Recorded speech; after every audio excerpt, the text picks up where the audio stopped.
Listen, I think it's going to blow in El Salvador real soon. I thought if you guys could get me a new press card, $2,000, I could get you some really good stuff. What do you say? Look, this is serious, okay? I need one for old time's sake. You got to give me $500 to go to El Salvador. They kill people here, Boyle. You believe everything you read in the papers? Yeah. Come on, man. You're going to love it here. What? You're getting out of here, Boyle. Look, Doc, this is my last chance. If I can get some good combat shots for AP, I can make some money. Whatever you do, okay? Don't get on the ground. They're not just shooting the Indians. They're shooting at us. Chaos has descended on tiny El Salvador in Central America. They rearranged this kid's molecules and they took their time about it. Richard. He is dying out there right now while we're talking. Hey, go, man, I'll get you out, okay? So any information or photos you can throw my way. Pretty fantastic. I mean, they could come tonight, they could take her away, and they could kill her, too. Richard, that doesn't have anything to do with us. Marry me. It is widely rumored, sir, that you are the head of the death squads terrorizing the countryside of the city. A pathological killer on the right, God knows what on the left, and a gutless middle. Ma'am, these are not combat troops. The ambassador, United States. You gotta get close, Rich, to get the truth. You get too close, you die. You're gonna be in big heaven, man.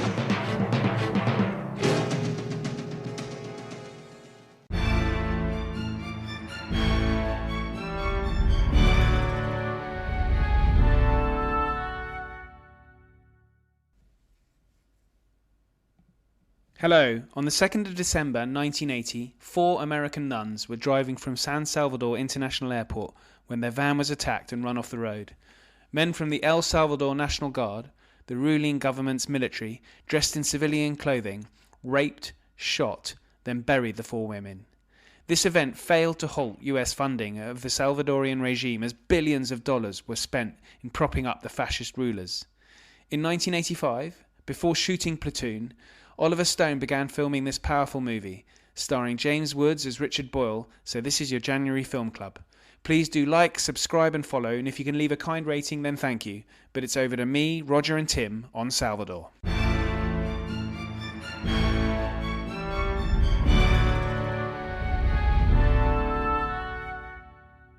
Hello and welcome to the Film Club. It is Roger and Tim joining me, Ollie, for our first of 2025. And the film we are talking about today is Salvador, which is not a particularly cheery film, but it is very powerful, I think. It's Oliver Stone. We are rather fans of Oliver Stone, actually, on this podcast. At least Tim and I are. This, I think, is his third film he directed. It is, I think, his first good film that he directed. And he'd come off the back of a film called The Hand, I think it was, where Michael Caine's hand gets severed and then I think he's a writer, isn't he? And the hand takes over his life. So we won't dwell on that film. Interestingly, I have the DVD with the special features, and Jim Belushi said that him and James Woods were making fun of Oliver Stone, saying during the filming, "Oliver, would you like our hand in the shot?" That's good. But so this is, I have to say, I watched this at a very young age, having lived in Central America and having visited in Salvador and having met a lot of Salvadorian refugees. I found this film massively powerful, and I am a huge fan of it, which is why I was so keen to do it. But I know I've been talking for quite a while, so I'll pass over to Roger, who I think is or Tim. Look, pained there. He looked. No. Okay, we'll hand over to Roger. I was just concentrating. Okay, we'll hand over to Roger there. Who? Hello, everyone. After that opening monologue. Hello, everyone. Yes, hello everyone. Hello Tim. Hello, Ollie. Happy New Year to everyone. Yeah. Sorry, listeners. Yeah, shall I go first with my Absolutely. 2 pennies worth? I remember watching this years ago. I mean, not when it came out, I don't think, but probably sometime in the 90s. And it did stick in my mind at the time. It really, really solid, good film. Watching it again as I did last night, I was actually struck. This is a dreadfully dark and a dreadfully serious subject. But what struck me most, I think, from watching the film again last night was actually how funny it is.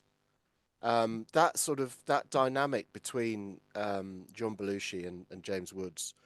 I think particularly John Belushi's character, I think is fantastic. It's so funny. Sorry,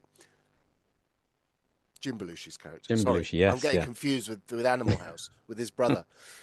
Two of the most famous Albanians in Hollywood history, by the way. Are they Albanian? Oh, I didn't know that. They are absolutely. And Jim Belushi. Sorry, I'm doing it again. Jim Belushi actually got an award. I read he got an award from the Albanian state for being a prominent Albanian. Yeah. So Jim Belushi's character.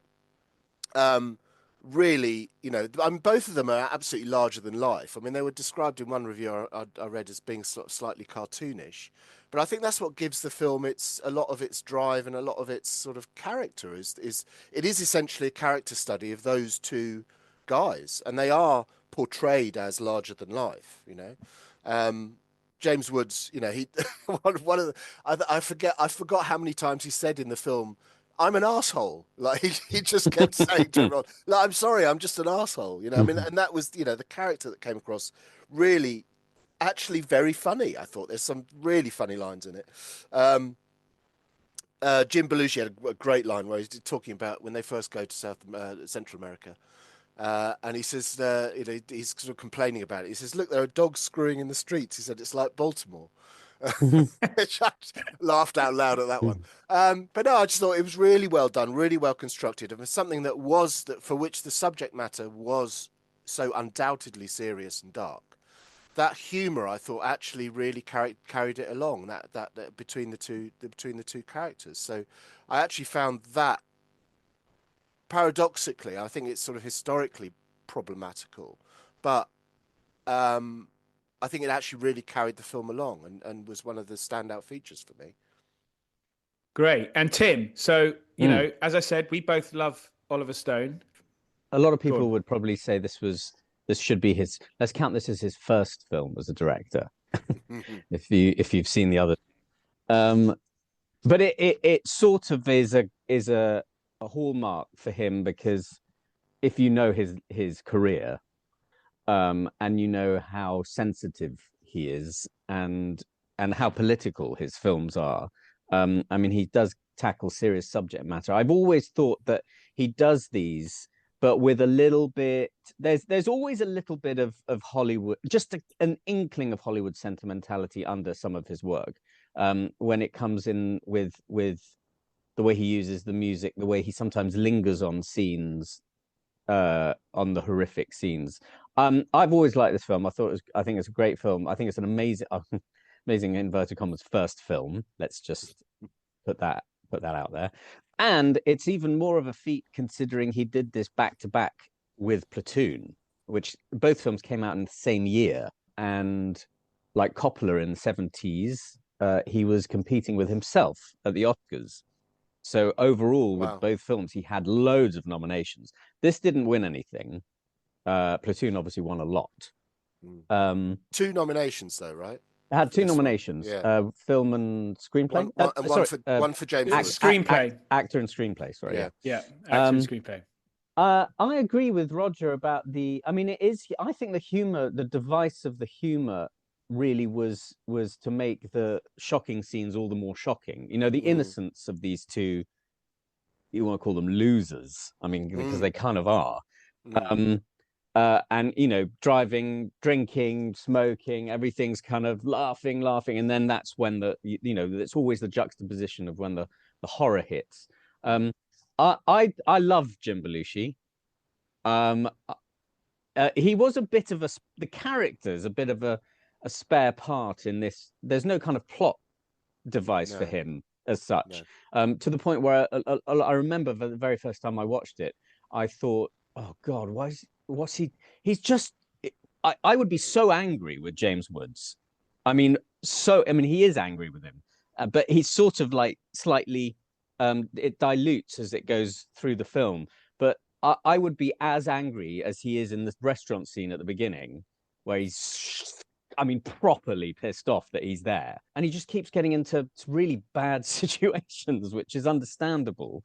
But I think the opening, before we get to Central America, there is a little bit of evidence that it's slightly 80s acting, in my opinion, with the dog, the dead dog, when he's really upset about his dog. It's a little bit, you kind of, for me, you can tell this film was made in the 80s. But then when it gets when it gets very serious, it really does get very serious. And I think it's quite a feat for the scale of the film, because I do believe it was shot in Mexico. I think he wanted to shoot in Salvador, but don't think that would have been a viable. There's some funny stuff about this that we should talk about now, about the filming, because you've mentioned it. And, okay. And also, I do think the funny line where he goes to the dog pound and says, where his dog Bagel, where's Bagel? Oh, we had to put him to sleep. Well, when is he going to wake up? Yeah, when he's going to wake up. Yeah. But anyway, yes, so they filmed it. And Ollie, there was another line there where he said, "It's the most significant relationship of my life.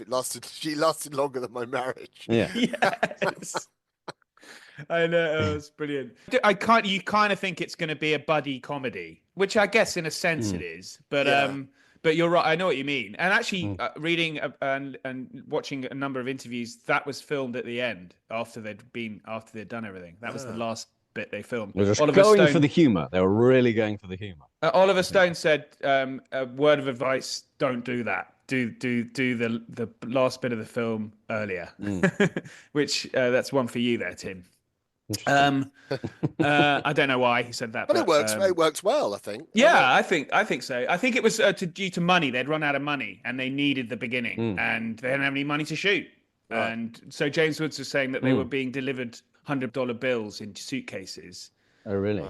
Right at the end, because they didn't know where the money was coming from. But he said, "But it's okay. I mean, it's better than not being paid." But also, so they had this technical advisor who was a colonel in the army, and Oliver Stone had sent him down to sort of sort out, places to shoot and stuff like that.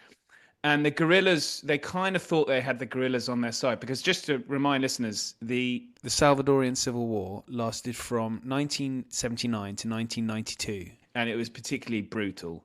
And something like 50,000 approximately. No one really knows the number, but number of human rights departments think around 50,000 people disappeared, so no bodies found, and around the same number known dead. So it's and if such a small country, size of Wales, I think.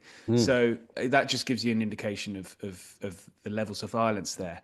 And their technical advisor was abducted by a splinter guerrilla group and had a nail gun fired through his head on a tennis court and was left strung up on the tennis court. And Oliver Stone said to James Woods, "You know what you should do is you should go down to Salvador with Richard Boyle, who's the journalist who James Woods is playing. Go down there, go and see what it's like." And James Woods is a bit of likes everything in order. And it's interviewed, and he's hilarious. He says, "Oliver, our technical advisor's just been shot, killed, murdered, and left on a tennis court. Thanks, but no thanks. I'm not going to Salvador." And there are loads of stories like this about the shoot. It's fascinating, actually. They had, so if you look on Wikipedia, it says $4.5 million budget. But the budget, the money was held in a Mexican bank account to pay for the shoot. It's 85, it was shot. The Mexican economy devalued whilst it was there. So that 4.5 million became 2 million. Yeah. So it wasn't a smooth shoot. I think some of the crew and the cast didn't get along very well either. I think it's because it was quite brutal. Yes, and I think that the Mexican crew were all on strike when they weren't working because of strict reunion laws in Mexico at the time.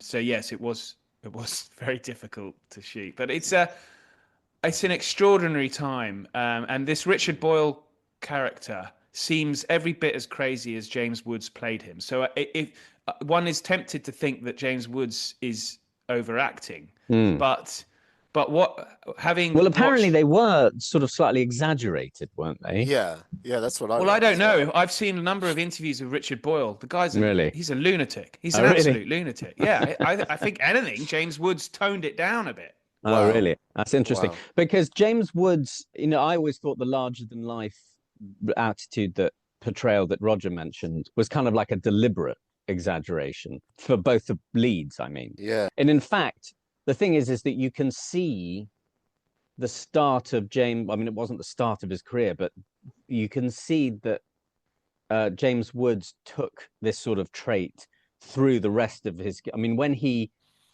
is in a film, he does tend to, I don't want to say overact, but he uses lots of big gestures in a conversation. His arms are all, he's like doing a lot of pointing and moving both hands at the same time, pointing them, and he's gesticulating, but he's not yelling, shouting, he's just talking. And it's kind of like a thing he does. Sometimes it's a bit too much. He draws my attention to the fact that he's performing, but I think he's excellent. He's not unrealistic. He's charismatic. I think he's not a likable character in this. Sometimes I really don't like him. He's an asshole. He's an ass. Yeah. Well, Richard Boyle and James Woods hated each other. They hated each other. They didn't get on, but that maybe kind of worked. Oliver Stone and James Woods fell out massively throughout the film, but by the end they were reconciled. And then produced. Stone offered him a role in Platoon, and I think James Woods said, "I don't want to go back into the jungle with you, Oliver." And I have a lot of sympathy for him. Yeah. What's interesting about the fact that they didn't get along kind of enhances the relationship, because you do sometimes wonder what was maybe slightly improvised and what wasn't. When, for example, James Woods says, "You get a yakking in my ear all the time," and that's actually very real. That I wonder how genuine that was. There were a number of improvised scenes, so you can tell I'm slightly obsessed by this film. I am, and the confession was improvised, I believe. Yes, and apparently got him the nomination for the Oscar. But also, that's a great scene. That was a fabulous scene. It's genius. Yeah. There was improvisation right at the end of the scene where he's at the Guatemalan border. Yes, great. Another great scene. Yeah, and we could talk about the Hollywoodization slightly. Oliver Stone wanted all the film to have been taken, so no photographs left. And it was was James Woods' idea to have the prop guy put a roll of film in his heel of his boot to go ta-da at the end. And that was the last shot they had. The sun was going down. They'd run out of money, and so he couldn't reshoot. And Oliver Stone was like, "You motherfucker! You're such a Hollywood actor. You ruined the end of my film." But he kept it in. So, what was I saying? I forgot what I was going to say. The improvisation, I think there was Oliver Stone. James Woods talks about being insulted by Oliver Stone and him using the insults from Oliver Stone throughout the film at other people. This doesn't sound unlike Oliver Stone. Quite a few actors, I think, down the line have said, he's an awful person. Others work with him regularly. Sean Penn in a film called U-Turn, which is kind of like a silly thriller. It's quite a nasty thriller, but Sean Penn said he would never. He was horrible. He's used something a lot worse than horrible, and would never work with him again. But some directors have these methods. Are you like that with your staff? Your staff, actors? I'm my staff. Yeah, I'm the nice person you'll ever meet on a film set. I've been directed by Tim Roger, and I can confirm he was very nice.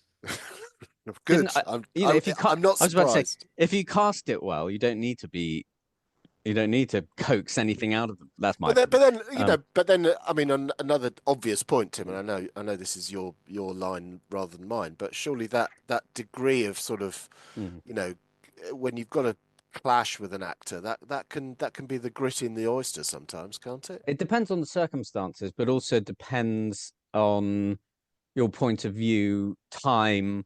I think if you watch a great piece of theatre with amazing actors and amazing performances, who are living with each other day in and day out, it's just good acting. I think there are so many examples in film where there's a great, one that springs to mind is the Alien scene where the creature comes out of John Hurt. There wasn't any, I don't think there was any conflict between them, anything artificial that needed to be created. I just think it was brilliant acting. I don't know. I think it's an opinion of the director, maybe, that he feels like he needs to do this.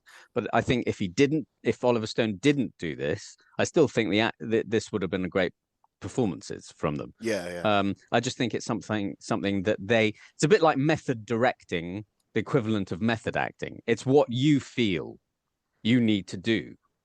If you don't believe it, then you don't think an audience is going to believe it. So I think that, it's just a way of working. There's a very good documentary about the making of it, and I can't find it on YouTube. It's only on the DVD. Yes, Into the Valley of Death. Yeah, and you see them shooting the film in that. I don't know if that's the method way, but it's sort of guerrilla shooting in that they are climbing over bodies whilst they're filming. And it is there's loads of people in the way, and they're bumping into actors and stuff like that, and it just seems really raw. But when it's shot, the way it's shot on camera, I don't know how he made it look so almost choreographed in a way, polished. Yeah. So it's almost Gonzo filmmaking. I don't know if that's editing genius or directing or both, direction and editing. And we should mention Robert Richardson, who's superstar cinematographer, who did this. He did quite a few of Oliver Stone films, and Oliver Stone would put him through the wars. There's quite a famous, relatively famous example in Natural Born Killers, where Robert Richardson was injured in I don't know if you've seen the film, but there's a massive raid in the prison, and they were real. Oliver Stone's great method is that this was real stuff with killers and people that he was using. And Robert Richardson just running with the camera, slammed into the bars, and properly, and I think he broke his nose, actually. I find that scene so frightening when the rioters are charging at Tommy Lee Jones. Oh my God. Yeah, brilliant. And of course, it's all kind of choreographed in inverted commas. That's kind of the opposite. It's made to look properly messy. Whereas, this isn't quite as manic, this film. I think it's some of the I want to say battle, like the end with the charge of the horses, and which apparently Oliver Stone paid for himself because the budget didn't have enough. They didn't have enough in the pockets. It's not as manic a film as you would potentially think when these two sides confront each other. But there is a sense of chaos, like with Woods and the wonderful John Savage. I have to mention John Savage. When they're getting those shots at the end, it's quite suspenseful, especially with James Woods' wonderful reactions of every time John Savage makes a move. He's like, "Where are you going?" And then he goes, and then there's one bit where he just rolls his eyes, which I think was very good. I just to come in on that, Tim. That's one of the aspects that I sort of jumped out at me. Is that it as a sort of recreation of that world of the hard drinking, hard living photojournalist. And I suppose this is really what struck me again is that this is pretty much, I suppose, it's very much the fag end of the golden age of photojournalism. They actually name check Robert Capa in the film, which I thought was interesting. So they're obviously bringing out that element, and the character of Cassidy, as you mentioned, John Savage, that the character of Cassidy was invented, right? It was not sort of historical in that sense, was not a real character, but he was invented, and I think to a large degree to enable them to bring out that strand of the narrative much more effectively of the photojournalists. And there's a great line where he says, you've got to get close enough to get the shot, but not too close that you get killed.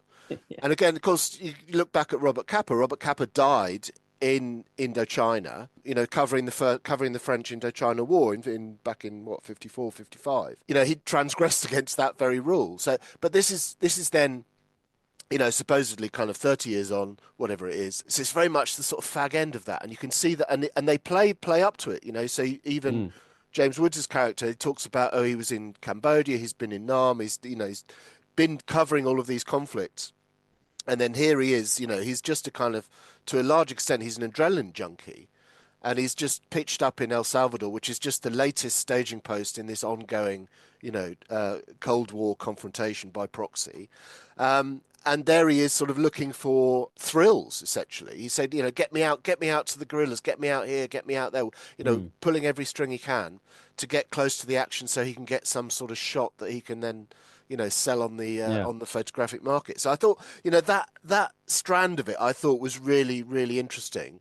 Because it is the fag end of it. And all those great names, Cartier-Bresson and Kappa and so on, they're all long gone.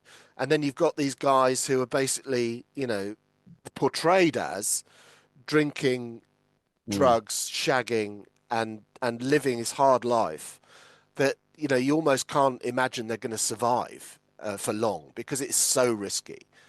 Yeah, and it's properly, I mean, they properly go for it, though, with even the little detail. Because you think they didn't need to have a little section where she brings over a bottle of Bushmills and then puts on there, and he's like, "Thank you so much," and embraces her, and it's like their blood. Yeah, it's like this is the most absolutely so accentuated that these guys are. I mean, from the very beginning, in the car and probably before the car, actually. I mean, in his apartment. I mean, the apartment is like horrific. It really is. What struck me as well watching it again was that scene, which leads on from their commitment to it, is the scene that again is so well juxtaposed, where it's the first scene where they're taking photographs of all the dead bodies on the hill. Yeah. And Savage talks about, in this horrible scene, is talking about art. Yeah. Yeah. Yeah, well, that's when he mentions Kappa, isn't it? Yes. And you're just watching this going, you're so numb to this. Yes, exactly. It's just a vehicle for another shot. That's what it is. And yet he's talking about, you've got to understand, why they died. Where's the emotion? And yet he's not feeling any emotion himself. No, completely. Weird. Yeah. Yeah. The other thing I think we should mention a bit is the ambassador in El Salvador, Michael Mahoney. I think the actor is Michael Murphy. Sorry. He plays, although he's not named as such in the film, he plays Robert E. White, who is the Thomas Kelly. Michael Murphy plays someone called Thomas Kelly. He's based on Robert E. White. Robert E. White was the US ambassador. He had been ambassador in Paraguay. He had a long-term diplomat throughout Latin America. And he is fascinating. Oliver Stone wanted to use his real name in the film. Robert E. White looked at all the drug taking, the boozing, the whoring, and thought, not sure that's what American diplomats should be associated with. But it's very interesting. I've read a few articles that he's written about this and interviews, and he was, I think it's fair to say, a Democrat or sympathetic to the Democratic Party right at a time when Reagan is elected, and you see that in the film. But he is damning on the US involvement throughout many of these countries in Latin America. And it's interesting because you see them making the same mistakes, and it subsequently turned out there were a number of combat troops on the ground in Salvador fighting with the government, but they're making the same mistakes they did in Vietnam. Okay, they didn't invest as many troops, but why are they getting so obsessed about tiny countries like El Salvador? Which is another great scene where actually James Woods, I think, excels in a speech with the CIA guy and the army in the country club. He basically finally says what we're all thinking. What do you want, another Vietnam? You got to think about the people. It's actually that was kind of like poignant, I thought, which was nice, because it finally brings out the humanity in this character, where you think, you've been so annoying for a long time. Yes, you're funny, and we're following your plight, and of course we care about your girlfriend and all of this. And he shows he does care about her. He's desperate to get her out. Yeah, absolutely. Yeah, he does. Yeah. Just gets a lot of sidetrack, like he says in the confession. It's like, I want to be a better person. But I can sometimes have a drink. Yeah, take a hit of a joint occasionally. It's like, well, okay, you are human. I mean, that makes you very human, of course. But yeah, it's interesting to mention the US involvement, I suppose, because it kind of hangs over the film. Yeah, Yeah. yeah, and I don't know whether we want to do that now or when we talk about scenes, because there's some very powerful scenes in this. One in particular that I kind of stayed with me and still does. It's an awful scene that. But should we do the scenes? Because we're getting on to 25 to 10, 35 minutes in. Yeah. Roger has to go. He's a busy guy. I was going to say, I think with just a quick line on the US involvement, just to cover that, because I think it's broader than when we talk about the scenes later on. I mean, it's an interesting one. That it's that sort of insanity of the Cold War that draws the US, and you see it in Vietnam as well, because the South Vietnamese government was really quite odious. And they align themselves, obviously, with that. And it's kind of that you align yourself with the devil to keep out Beelzebub, and that sort of sums up the American position in all these things. And then what is remarkable, as you say, Ollie, is that they end up doing the same thing in Central America, aligning with essentially fascists. The guy that's presented, the leader of the death squads. They were fascists. I mean, they're fascists. They are fascists. Yeah, absolutely. Yeah. I mean, they had death squads. Yeah. No, but you're aligning with that. Because they're not communists. Yeah, to keep out the communists, which you see as the great evil and domino theory and all of that. And of course, was it better dead than red? Yeah, that's that mentality. And as you said, what's remarkable is that they go and do it again in El Salvador, after having surely having their fingers burnt in Southeast Asia. So, but it's kind of the product of the times. And then you look now at what had been a spate of sort of liberal intervention across the world in post Cold War world, and it's no less successful. It's just as disruptive. It's just as catastrophic. So it's just historically, it's just one of those elements of the Cold War, and it's actually provides a sort of fascinating sort of moral prism to in this film to sort of look at the whole morality of that, and I think he brings it out in that speech really, really well. And I think it's so powerful that it's so incredible to me that Oliver Stone made a film like this, and so at least Hollywood and people in America got to see this. And I think it's something that the Ambassador White had said, is that without this film, a lot of people in America wouldn't even know about Salvador. And it's weird. It was actually not particularly successful. No. I think it must have been successful in the DVD and post release. Yeah. Yes, I think so. Yeah. I don't think it did very well in the theaters. No. No. James Wood said there was no premiere. He went to see it in the cinema. And he said a Salvadorian refugee came up to him and hugged him and said thank you. Wow. Yeah. Wow. He said it's one of his films he's most proud to have been involved in. Hello, Ollie here. Please forgive my interruption, but I wanted to let you know that at Aspects of History, we produce a digital magazine featuring articles, interviews, short stories and book reviews of the best historical writing available. Authors featured including Ben McIntyre, Lucy Worsley, Andrew Roberts and plenty more. An annual subscription is available for only $9.99, that's pounds or dollars. Yep, you heard that right. That's 6 issues for under £10 or dollars. Head over to aspectsofhistory.com to subscribe, where you can also gift subscriptions. Now back to the show.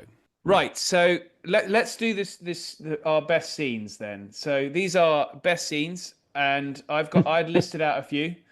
The arrival in El Salvador. So they're drinking, they're taking pills, they're getting stoned, and then they're driving past a soldier who's burning, and you can see his femur bone, and then we're in as students with glasses are getting shot in their head and strung up on tanks.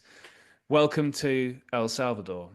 And then I think the embassy party during the American elections, funny when he gives the journalist, Dr. Rock gives the journalist acid. It's brilliant. Yes. Stunning journalist. Yeah. But very much criticizing the sort of CNN approach to journalism. Yeah. Major Max, the press conference where gets a few uncomfortable questions from Richard Boyle, and then there's a sort of altercation towards the end. I think that's really good because that is almost the sort of the meeting between, the ultimate bad guy in the film and the journalist, Major Max, who's just a quick line on Major Max. So Major Max, played by Tony Plana, who's a long-time Oliver Stone actor, I think. Tim, I'm using up all your lines. He's in JFK. This is communist propaganda. Yes. He was when James Woods walked off the set when he thought he was going to get killed by a airplane flying too low. Tony Plana was running after, going, "No, James, we need you. Without you, this film, And he plays just Major see Max. James Woods running away from the set, just running. Yeah. But they had set up a roadblock, so he wasn't going anywhere. Yeah. And Oliver Stone had said to the security, "There's a mad gringo running around with a gun. Don't go near him." Major Max is based on Roberto D'Aubuisson, who's Major Bob, in charge of this fascist group, the Death Squads. It's just quite simply a fascist.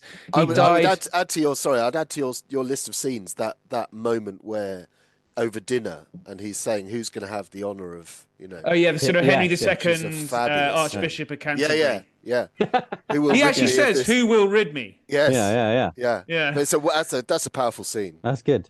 What else? Rape scene is just so powerful. Yeah. The cavalry charge. And then the Guatemalan border. And the confession. Yeah, yes, I've got the confession. Yeah. I didn't have that. Okay. I should have.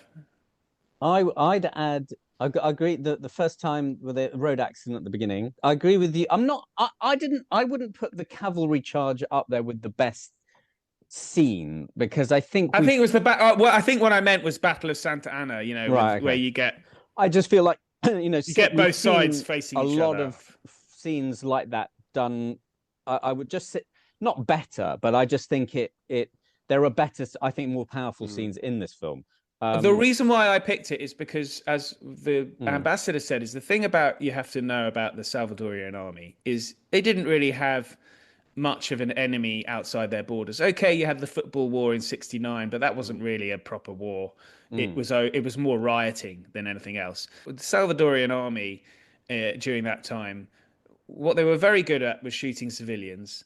And any time they came up against an enemy of equal sort of arms, they crumbled because they weren't motivated to fight. They didn't really care. They were poorly paid.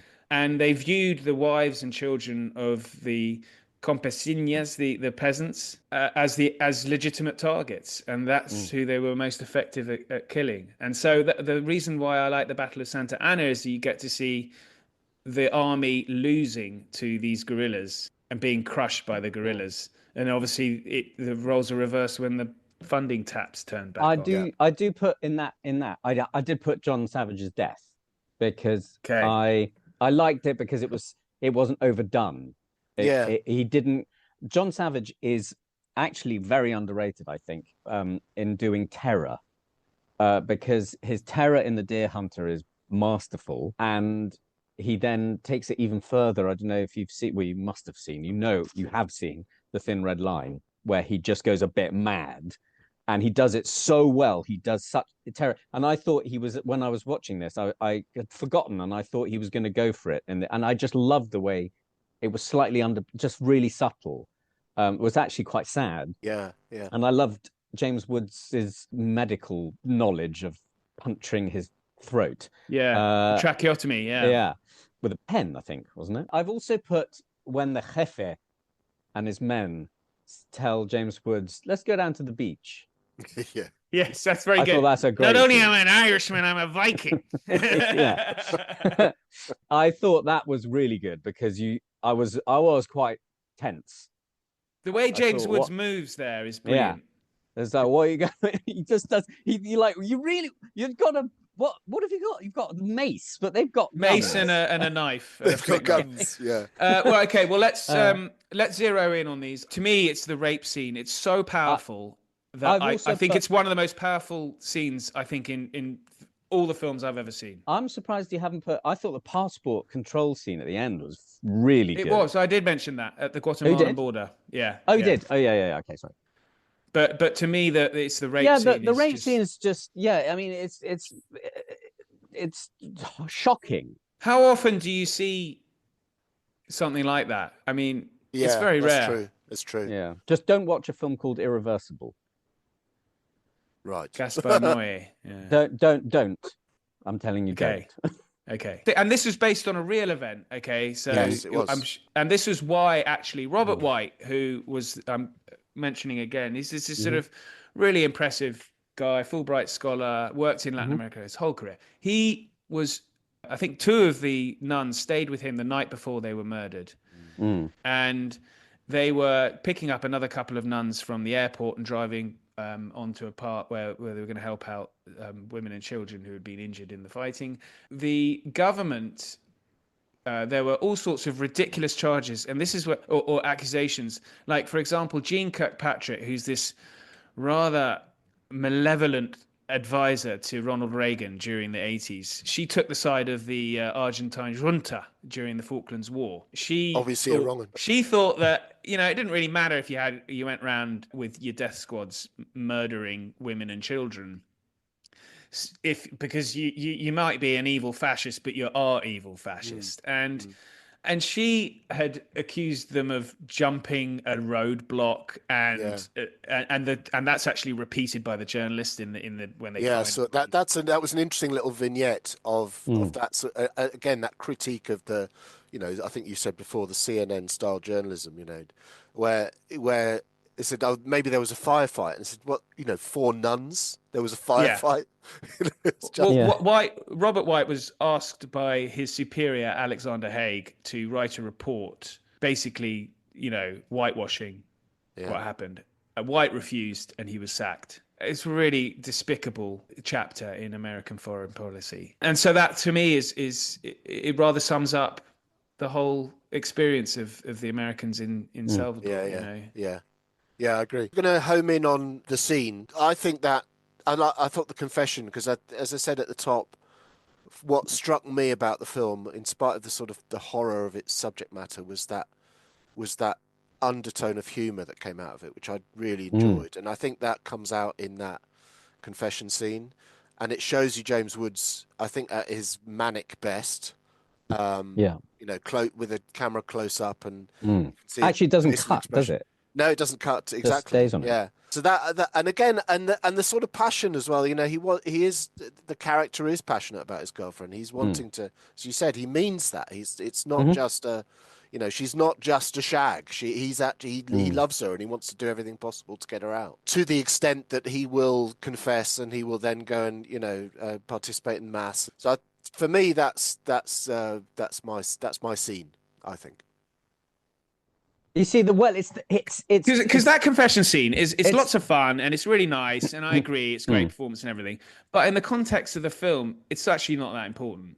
This film is about the Civil War. No, but I agree. But it depends what when you think of El Salvador. Sorry, when you think of Salvador the film, and you go, there's a rape scene that is extraordinarily powerful and it's horrific. But the best scene I thought was that's what I'd go. It's the most horrific scene in the film, but there's a difference between horrific and best. I think, I don't know. You could argue it's the best scene because it's so powerful. Yes. Maybe because it's so horrific. Well, it's not. Remember, it's not favorite scene; it's best scene. Yeah, that's true. That is true, and kudos to the makeup department, because they went proper detail in the aftermath of it. It's not just a shot to the head. Yeah, it's actually. I mean, that would probably be construed as quite accurate. I don't think I should have the casting vote. Consider the confession scene just more springing to mind as a fake, but I wouldn't choose either as my best scene. So maybe I shouldn't have the casting vote. What is your best scene? Mine is the border, the Guatemalan border. Yeah, I just thought, because I thought Woods was amazing. Yeah, like when they take the film out, his Yeah. shift is brilliant. Yeah. There's so much. Oh, I'm so sorry. I'll be. No, I'm better. And then when that kicks him off to the point where I don't think he gives a shit. And then I thought, and I'm taking into account also, by the way, when they go into the bus, because he's brilliant in the bus. Like just the look when it's like when the rifle doesn't fire. Oh, what, are you kidding me? In that moment, they were speaking in Spanish, the actors, before they pulled the trigger on it. And James Woods heard the word blanco. And he went, stop. And Oliver Stone was like, what the fuck are you doing? We got to keep on shooting. And it turned out there was a blank in the rifle that if it had been fired, would have killed him. Yeah. So you could, maybe that's why he's so good in that scene. Well, it's great to have a powerful scene, right at the end of the movie as well. Yeah. So maybe flip a 3-sided coin. Okay, well, I think if we're all disagreed, seeing as it's my podcast, I get the deciding vote, and it's the rape scene, I'm afraid. I just think, this was such an evil event that involves American... the great things about America is that you've got these 4 women who volunteered, sacrificed their lives, when they didn't need to, were murdered by these... effectively raped and murdered by a death squad and then covered up by the American government. And it's just awful. Right. Most inaccurate scene. So I have 3 nominations. It's an Oliver Stone movie based on a historical event. There's inevitably going to be an inaccurate scene. So the assassination of Archbishop Romero did not take place in the cathedral. During Mass. No. It does say at the beginning it's fictionalized, doesn't it? Yeah. And it's Oliver Stone as well. Directed by Oliver Stone is a euphemism for fictionalized. The scene where they're in a kind of, secure room with the ambassador of the CIA, this very dodgy CIA guy who's clearly been to Princeton and called something like Chip. Oh, right, the guy with a taste for very nice jumpers that he sort of yellow jumpers around his shoulder, yes. with a polo shirt, and the American general, where they say, you got to resume aid, Salvador's going to fall. Ambassador White said that he never made that call. It was his successor who resumed military aid. And then finally, the guerrillas. Now, this is interesting. Oliver Stone says that there were rumors that the guerrillas were shooting soldiers in the back of the head, after they had captured them. He says that he's seen no evidence. And he said if he was to make the film again, he would remove that scene. And James Woods had said, I think that's what makes this film interesting, because it does show the nuance of the fact that both sides were doing the same thing. Yeah. They were... I think it's inevitable in a civil war that stuff like that happens, but I think the percentage is between of losses was something like 85 to 90% were as a result of government forces. Deaths. And without it, you wouldn't have the film line, the important film line. Yeah, that makes you just as bad as they are, or no, that makes you just as doesn't make you any better than them or something. Like that needs to be in the script. I agree. So they need that. I agree. It shows us a little bit more of a grown-up film as well. Yes, I agree. Yeah. But if push came to shove, I think I'd probably go with the assassination of Archbishop Romero. As most inaccurate. It's powerful. It's a powerful scene actually. It is. It's a great scene. I remember I didn't see it coming. I mean, there's a sort of inkling when the guys are hanging about and you see the guns and you're like, are they going to... I thought maybe they were going to open fire on the crowd or something. Moving on to best performance, well, it's got to be James Woods. Has to be. James Woods is brilliant. Can I give a mention to the car? I thought the car was great. It was brilliant. I do love a Mustang anyway, but it started off seemingly on its last legs. And it just got worse throughout the movie. And to be fair, it was there all the way through. And it limps back to California at the end. I thought the car needs an honourable mention. Okay, well, I mean, it's James obvious. Woods it is. It kind of carries the film, really, I suppose, doesn't it, as well? Has James Woods ever been better? He got nominated for a film in the mid-90s where he played a white supremacist in the Deep South. Yeah, but I don't think... he took this persona and it stayed with him a bit, the whole... Yeah, you said. The sort of manic nature. He was very good in Casino. Yes. but it was still a bit of a James Woods performance. And I don't know if I've ever seen him lose himself completely, where you think, wow, I didn't. I loved him in The Hard Way with Michael J. Fox. Like, he really took his persona into that one. Not if you drag me through a field of broken glass. He's very good in Nixon. Yeah. Ghosts Nixon, of Mississippi. We've got to remember he was in, well, that was just before this. He was in Once Upon a Time in America. Oh, of course. He's excellent in that. In that film that went on. Oh, and Videodrome. Yes, David Cronenberg film. But no, I think this would probably be his peak performance-wise. Yeah, I'm a big fan of his. I think. No, I agree. Tim, it is a great performance. He does carry this film. It's brilliant performance. Thoughts with him because he'd lost his home. Yeah. Yes. As have a lot of Hollywood actors. Very. Well, and actually, and a lot of civilians as well. A lot of people. A lot of non-actors. Yeah. More importantly. Supporting, I would like to mention Elpidia Carrillo. His girlfriend, so James Woods' girlfriend, who was great. She was in Predator, wasn't she? Predator, yeah. That's where I saw her from. Yes, I know. Yeah. She's very good in this. I think she's really natural. You know, the fear is genuine. It's her struggle is genuine. When she has a bit of a meltdown, I thought it was really good. It's heartbreaking at the end, which I think that's another really important scene, which I probably should have mentioned, is that it did show there were, I think, nearly a million refugees from the Civil War. I mean, I worked with a number in Belize in Central America. Over a 12-year Civil War, I think Robert White says, he's very interesting on this. He says the US government put in $6 billion in funding the military government, which caused 100,000 deaths and 1 million refugees. And the result of the Civil War was that the rebels ultimately got into government, and they wanted peace within 2 years of the Civil War beginning, and the government refused to negotiate them. And he said, well, how is that in Americans' national interest? It's just madness. And so many of those million refugees ended up in America. Anyway, okay, let's go with her then, because I think she's the plight of the Salvadorian refugee. It's a rather emotional one, but should be. Jim Belushi's good, but it's sort of like, I just felt it was a little bit by the numbers for him, but he's actually a really good actor. I think if you've seen him in there's actually a really good 80s film called About Last Night. No, not K9. K9's fun, but there's a film called About Last Night with Rob Lowe and Demi Moore and Jim Belushi, and it's based on a David Mamet play called Sexual Perversity in Chicago, which is an unfortunate name, but it's a very good play, great play.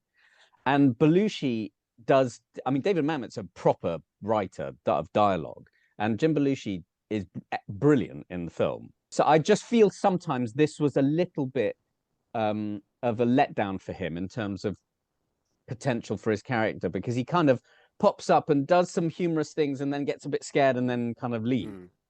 And as you said, he doesn't really carry much in terms of the narrative of the film. No, he's kind of an amusing, which I don't think is his fault. It's just the way the character is written. Not at all.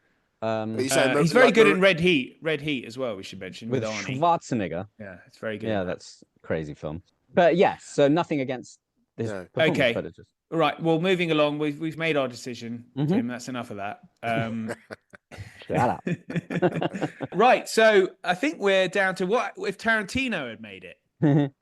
I know this category. It's a little bit challenging sometimes. I don't know if he could have made it, because Oliver Stone's a lunatic filmmaker, or at least certainly was in this. I'm sure he's chilled out now, but I mean, you've chosen the ultimate, because Oliver Stone basically made a Tarantino script. Yes, he did. And that didn't go down well at all with Tarantino. He said, I only want a story credit. I don't want to have a screenplay credit. Now, I thought Natural Born Killers was actually a good film. I've read the script that Tarantino wrote, because you can get it, and it's very good. It's one of his most weirdly one of his earliest, but one of his most grown-up scripts. It's actually a very insightful look into the way the media twist things and make things for ratings, and how it distorts. It's actually very, very good. And Oliver Stone took that and just kind of blew it up. Kind of ties into if Tarantino were to make this, but Oliver Stone made Mickey and Mallory, the Woody Harrelson and the two serial killers, the leads, whereas in Tarantino's original, Robert Downey Jr.'s character, the news reader, the journalist, was the lead character. So I don't know. You could argue that in this, would Tarantino have taken some of the focus away from James Woods' character and made it a little bit broader, a bit like Inglourious Bastard? Would he have done things from different and more episodic? Probably more episodic. Maybe non-chronological could have happened. I don't know about. He would probably have made it slightly more of a. There'd be a revenge aspect to it. We're going to go and we're going to infiltrate the fascist guys and we're going to slaughter them somehow. Yes, the sort of alternate history as well. Maybe. Yes, maybe. So you think he would have played faster and looser with the history? Probably that, and I think he would have made it a bit more of a man on a mission film. Yeah. Okay. That's my opinion. Well, you're very good on these because it's like idle speculation. Normally, it's when we have a filmmaker who maybe isn't as distinguished as Oliver Stone. It's basically what I just said was that he would have made Inglourious Bastard. Exactly. All right, well, let's go with legacy then, because I think this has got a really powerful legacy. Now, I don't know how many listeners have actually seen this film, but if you haven't, I really recommend it. No, it's a great film. It reminded me watching it again. It's a really good. It's 2 hours, which these days is a blink of an eye for a film, and it's well worth your time, isn't it? And it teaches you a bit of history. It's entertaining in the literal sense, and amusing for all those reasons that we mentioned, and serious and brilliantly done. James Woods is brilliant. All that we've talked about. It really is. It's a brilliant film. Well worth the time. Well, I think we'd give it a because it's poor theatrical showing, it loses a point for that. But I think 4 out of 5 legacy rating. And one thing I just want to, it is a horrible story, the Salvadorian Civil War, but one happy ending is that Major Max, who is based on Major Bob, died horrifically from a painful throat cancer. So there's a nice happy ending for us all there. Okay. Well, hooray! Thank you for that. I think that's about the only nice thing one can say about the horrors of the Salvadorian Civil War. I'll put a few links in the show notes for listeners if they want to find out a little bit more. I'll put in an obituary for Robert E. White, the ambassador, who seems like a wonderful man. And just wondering if there's... next film. Now, we did talk about The Third Man. Do we want to do The Third Man? Well, you Roger got to do Apocalypse Now. You got to do this. So I think let's do The Third Man. Third Man it is. Next film will be The Third Man. Post-war, it's kind of... Yeah, I do love a zither. Great. And it's Roger's area of expertise. It's back in my bailiwick. Well, this one had fascists, Roger. It had fascists, yeah. Had death squads. Everybody's happy. Yeah. Okay, good stuff. All right, listeners, thanks very much for indulging me certainly for this film. But we're probably back on the straight and narrow with The Third Man for the next film. But we are going back into the fictional arena from a short story written by Graham Greene, or film treatment. I think short story came after. He wrote the short story while I think they were doing the film. Right. Great. Okay, good stuff. Thanks everyone. Thanks Roger. Thanks Tim. Thanks, Ollie. Thanks, Ollie. Cheers. Thank you so much for listening. Please do check the movie out if you haven't seen it, and links are in the show notes. But until then, thank you and good night.